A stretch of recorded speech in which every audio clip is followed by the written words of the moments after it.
ibi bintu bikomeje kugorana ku mirongo y'imbere y'urugamba. AFC M23 yakomeje gufata utundi duce, aho abantu bakomeje kuba bari bavuga yuko M23 yaba yaragize ibyago igapfusha abasirikare bakomeye cyane bari bazwi cyane kandi nk'intwari, ariwo Wiringoma akaba n'uwo bita Sultani Makenga. Hamaze iminsi havuga yuko bari barabahuje yuko habaho amahoro y'agahenge, ariko buri gihe leta ya Kongo bamaze gusinyanya ko hariho amahoro cyangwa basinye amasezerano y'agahenge, nibwo Felix Antoine Tshisekedi ategura ibitero bikomeye cyane, kandi ibyo bintu bikaba atari byo. Ese amakuru akomeje gucicikana avuga ko Wiringoma yaba yarapfuye, Sultani Makenga nawe akaba yarakomeretse. Ese nawe niko ubizi? Reka mbabwire amakuru meza cyane, amakuru atariho ivumbi, amakuru atarigeze avugwa na buri wese. Ese koko ziriya ndege zitagira abapilote zaba zarishe Wiringoma? Koko nibyo barabarasa ubwo bari bavuye mu nama, ariko ibintu ntago ariko byagenze. Uko ubizi siko bimeze. Tega amatwi wumve amakuru atariho ivumbi. Hano ni ikinyamakuru cyitwa Murindi Official TV1, kandi tukaba tubafitiye amabati meza, tukabagira amabati meza, tukaba tubafitiye rifani Benura, tukaba twigisha n'imodoka. Hano tubafitiye ikigo cyiza cyitwa Apaforme Driving School, turabagezaho ibyiza byinshi.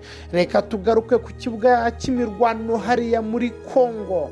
Ese amakuru akomeje gucicikanya yuko Wiringoma yaba yarapfuye? Nibyo, ntabwo Wiringoma yapfuye. Aya ni amakuru tubagezaho. Bari hariya mu nama, aho bari bakoreye inama hariya muri Kave hariya, cyangwa aho bari barakoze ikintu kimeze nk'indake cyiza cyane gikomeye cyane, aho rwose na ziriya drone zitari kubasha gutera ibisasu ngo bibashe kubageraho.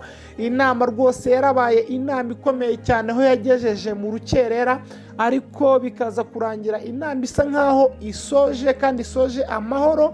Nuko kandi mu kirere aho bari gukorera inama hakaba hari harazengurukaga drone, ariko uriya mutwe w'iterabwoba wa AFC M23 ntiwabashije kumenya yuko hari idrone yabashaga kubagenzura ibikorwa barimo. Ubwo ni ukuvuga ngo Sultani Makenga we inama yararangiye, kuko bakekaga yuko rwose nk'abantu b'abasirikare babigize umwuga, bakekaga yuko bashobora no kuba bagabwaho n'ibitero. Bisaba yuko abamurinda b'abagabo bakomeye cyane batojwe kurinda abakuru cyangwa abayobozi, bababwira yuko batagomba gusohora imodoka nyinshi, kuko bashobora gukeka yuko hari inama iri kuberaho. Basohoye imodoka nkeya cyane, imodoka rwose zitarenga 5, aba arizo ziherekeza Sultani Makenga. Ubwo Sultani Makenga yaragiye arasohoka, abasha kujya ahantu rwose hatazwi. Ni ukuvuga ngo Sultani Makenga akomeza arara ahantu hatazwi, kuko ntabwo aba yizewe umutekano we.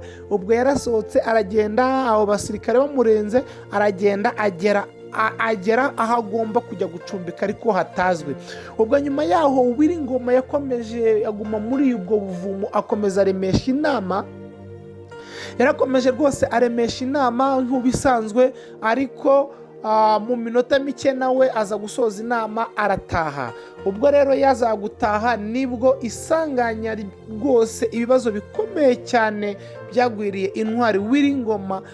Drone zibasha kwamishaho urufaya rw'ibisasu bikomeye cyane, ku buryo iyo ndege yaraje ibateraho ibisasu nta itarobanuye, ibarasa mu basivile, abadamu, abana, abasaza babasha kwasiga ubuzima, barapfuye bikomeye cyane. Bigaragara ko iriya leta ya Kongo rwose ititaye ku bantu, kuko iyo arabarashe abana n'abasivili, abadamu barapfuye bahasiga ubuzima. Kandi biriya bintu ntabwo bibaho iyo umuntu cyangwa impande zihanganye zasinye amasezerano y'amahoro cyangwa y'agahenge. Nta muntu uba wemereye n'umwe kuba yarasa cyangwa abashe kuba yafata umuyobozi w'uruhande rumwe na rumwe bari kurwana. Ntabwo biba byemewe, kuko iriya miryango ibungabunga amahoro cyangwa igenzura amahoro ntabwo ishobora kubibahanira. Bivuze yuko leta ya Kongo igomba kuzahanwa kuko yarenze ku masezerano y'agahenge, ibasha kuba yamisha urusasu ku basivile no ku bamama no ku bana. Ariko amakuru dufite rwose atariho ivumbi dukesha ubutasi bwa Uganda bukomeye cyane butubwira yuko Wiringoma atapfuye, ahubwo Wiringoma yakomeretse akaba ari mu bitaro. Andi makuru ariko akomeje kuvuga yuko ku munsi w'ejo Wiringoma yaba yarashyinguwe, bikaba byarakekwa ko azashyingurwa mu cyubahiro, ariko amakuru akaba avuga yuko ngo yaba yarashyinguwe mu mashyamba ya Kongo, ariko siko bimeze. Turabwira yuko dufite ubutasi bukomeye cyane, cyangwa amakuru dukura mu butasi bwa Uganda buvuga yuko Wiringoma yararashwe koko, ariko yarakomeretse ubu ari mu bitaro. Ariko amakuru akaba avuga yuko mu minsi iri imbere mike cyane n'uyu munsi mushobora kumubona ari gutanga ikiganiro ababwira ko ari muzima. Amakuru dukesha ubutasi bwa Uganda bukomeye cyane buvuga ko Sultani Makenga we nta kibazo yagize, nta kibazo na kimwe yagize, kuko ubu we ni muzima akomeje kuyobora urugamba. Reka mbabwire rero tactique y'urugamba, niyo umuyobozi yaba yapfuye mushaka gukomeza urugamba, ntago muca abo muri kumwe intege ku rugamba, ntago mubaca intege, ahubwo mukomeza mubabwira ko ibintu ari munange, ibintu bimeze neza. Ariko ntago ariko bimeze, ntago ariko M23 turi kubigenza, kuko ntago M23 kuko yapfushije. Kandi mu by'ukuri niyo Wiringoma yabarapfuye ntago byaba ari byiza ko babitangaza, kuko abasirikare bayoboye rugamba cyangwa ari ku mirongo y'imbere bashobora gucikamo igikuba, intege zigacika, morale ikagabanuka, urugamba akaba barutsindwa. Ntabwo rero tactique y'urugamba ariko ibintu bigomba kugenda yuko ugomba gutangaza amakuru yose. Ariko mu by'ukuri nubwo amakuru yose utayatangaza, mbabwira yuko Wiringoma ni muzima.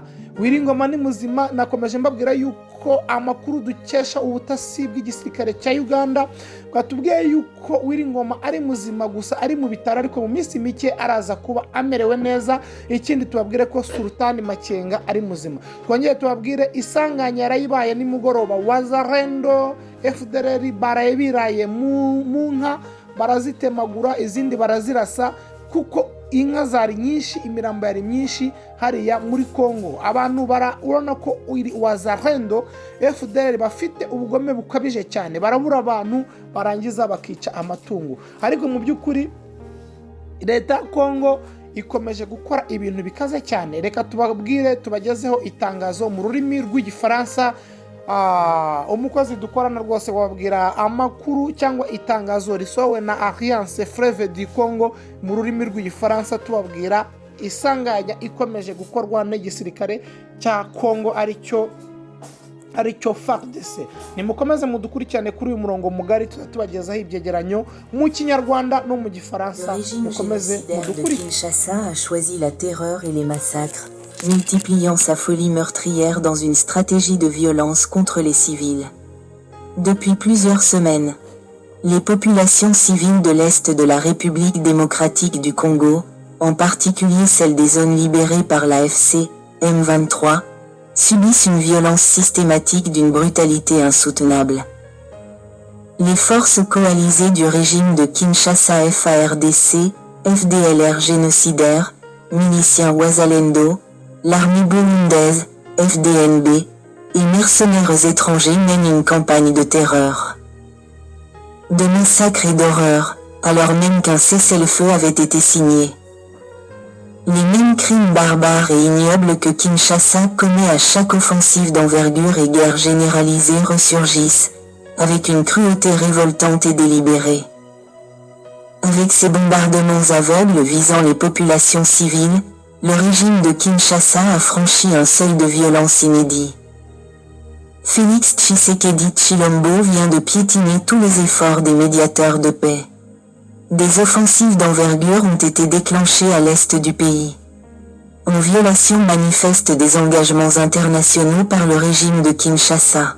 L'usage massif de drones et d'artillerie lourde contre des villages densément peuplés a provoqué la mort de femmes, d'enfants et d'innocents. Ces actes constituent une violation flagrante du droit international humanitaire et s'apparentent à des crimes terroristes assumés. La coalition criminelle de Kinshasa poursuit ses frappes aériennes et offensives terrestres, plongeant les populations dans un climat de persécution ciblée. Les FARDC, FDLR, Wazalendo et mercenaires étrangers se font les instruments d'une stratégie de violence, combinant massacre, intimidation, enlèvement et impunité, ignorant les engagements de Doha. L'horreur atteint des sommets jamais vus. Des drones armés survolent les villages, larguant des bombes sans distinction. Les attaques se multiplient dans les périphéries de Minembwe, Rugezi, Biziba, Gatoyi, Gashek, Murema, Mberwa, Ruki, Mutobo, Rubaya, Kitendeboa, Kashi, Kiduveri et d'autres zones densément peuplées. Exemple d'attaque. Astérisque 15 janvier. 5 bombardements successifs autour de Minembwe, point 0, Rwitsankuku, Baruta. Astérisque 17 janvier. Attaque du point 0.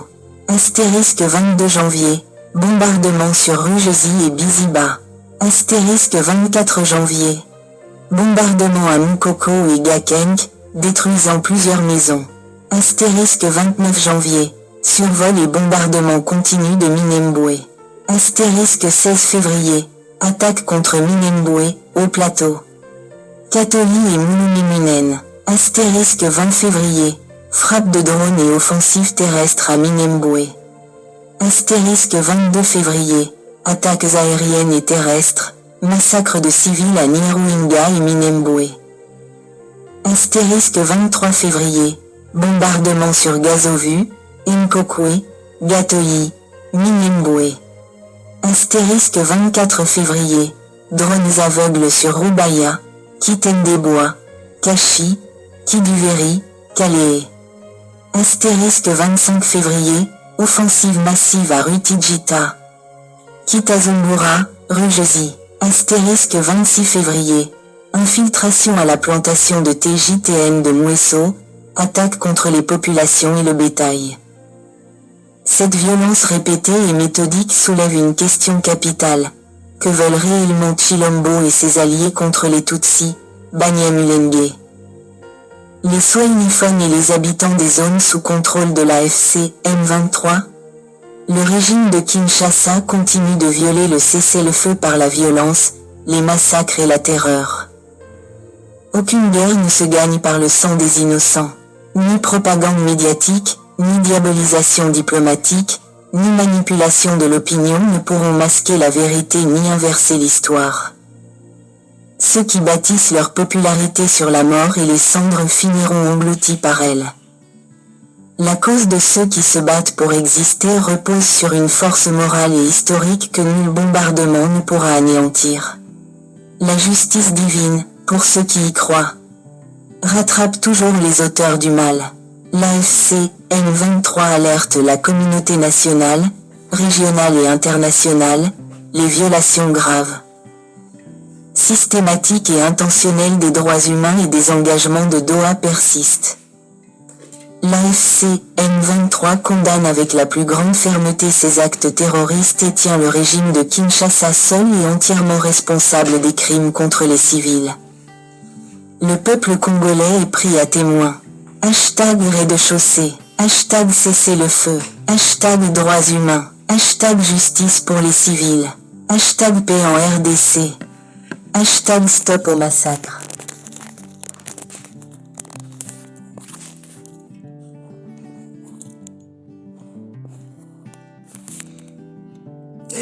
murakoze cyane. Yari amakuru twabagezagaho mu rurimi rw'igifaransa, kandi mukomeza kugubwa neza, kandi mukomeza kwihangana ku bikomeje kuba hariya muri Kongo. Rero amakuru yo ku mirongo y'imbere nayo turaje tuyababwire ku masaha akurikira. Yari Murindi Official TV 1.